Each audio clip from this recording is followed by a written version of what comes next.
Kisah Timun Mas dan Raksasa. Di sebuah kampung di Jawa Tengah, hiduplah seorang janda parubaya yang bernama Mbok Srini.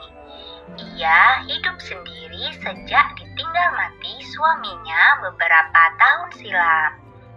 Kesendirian membuat Mbok Srini menginginkan kehadiran seorang anak. Tiap hari ia berdoa agar Tuhan Yang Maha Kuasa memberikan seorang anak. Pada suatu malam, Mbok Srini bermimpi. Dalam mimpinya, Mbok Srini bertemu sesosok raksasa yang menyuruhnya pergi ke hutan untuk mengambil bungkusan kain berwarna putih di bawah pohon besar. Pagi hari, Mbok Srini pergi ke hutan tempat ia biasa mencari kayu bakar. Kali ini ia penasaran dengan mimpinya tadi malam.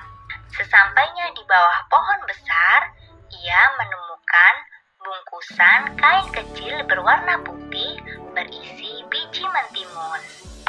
Tiba-tiba dari arah belakang Mbok Srini muncullah sesosok raksasa yang mirip seperti sosok raksasa yang ada di dalam mimpinya.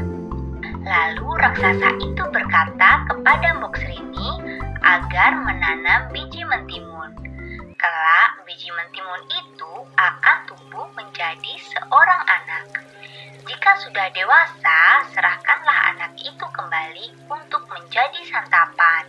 Meski masih merasakan takut yang luar biasa, setelah bertemu raksasa, Mbok Srini membawa pulang biji mentimun itu, lalu ia tanam di pekarangan rumahnya.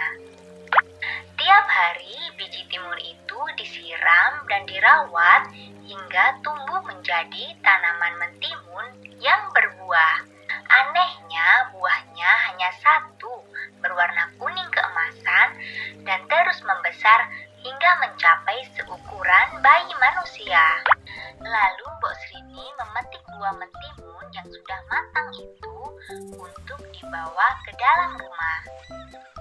Setelah dibuka, ternyata di dalam buah mentimun terdapat bayi perempuan. Mbok Srini lantas memberi nama bayi tersebut dengan nama Timun Mas. Timun Mas tumbuh menjadi gadis yang cantik, cerdas, dan baik hati. Saking sayangnya kepada Timun Mas, Mbok Srini lupa bahwa ia harus menyerahkan Timun Mas kepada raksasa yang jahat untuk dijadikan santapan. Akhirnya tibalah waktu raksasa jahat mendatangi Mbok Srini. Raksasa jahat meminta agar Timun Mas segera diserahkan kepadanya. Agar tidak menjadi santapan raksasa, Mbok Srini meminta perpanjangan waktu 3 hari lagi dengan alasan Timun Mas sedang sakit, sehingga dagingnya tidak enak untuk dimakan.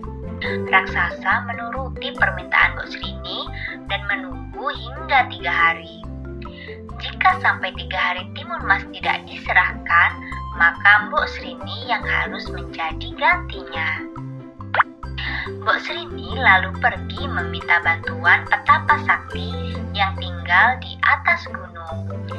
Petapa sakti bersedia membantu Mbok Srini dengan menyerahkan 3 bungkusan. Bungkusan itu berisi biji semangka, jarum, dan petis. 3 hari berlalu, raksasa jahat kembali lagi menemui Mbok Srini untuk meminta Timun Mas agar diserahkan kepadanya. Mbok Srini tetap tidak bersedia menyerahkan Timun Mas. Raksasa jahat itu lalu mengamuk dan mengejar Timun Mas. Saat terdesak, Timun Mas lalu menebarkan biji semangka yang diberikan petapa sakti. Ajaib, biji semangka yang ia tebar berubah menjadi pohon semangka raksasa yang batangnya melilit tubuh raksasa.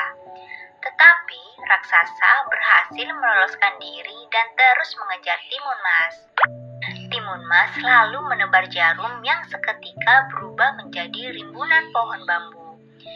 Kaki raksasa jahat terluka akibat tertusuk pohon bambu yang runcing. Meski terluka, terluka tusukan pohon bambu, raksasa terus mengejar Timun Mas.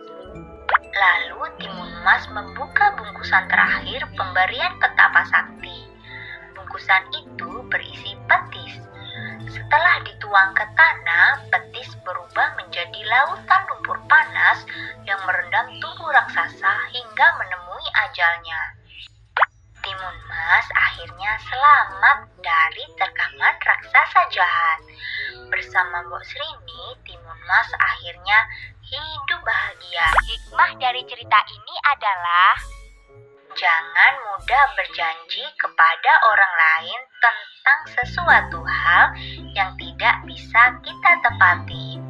Jadilah orang baik yang tidak mudah membuat janji-janji serta mengingkari janji.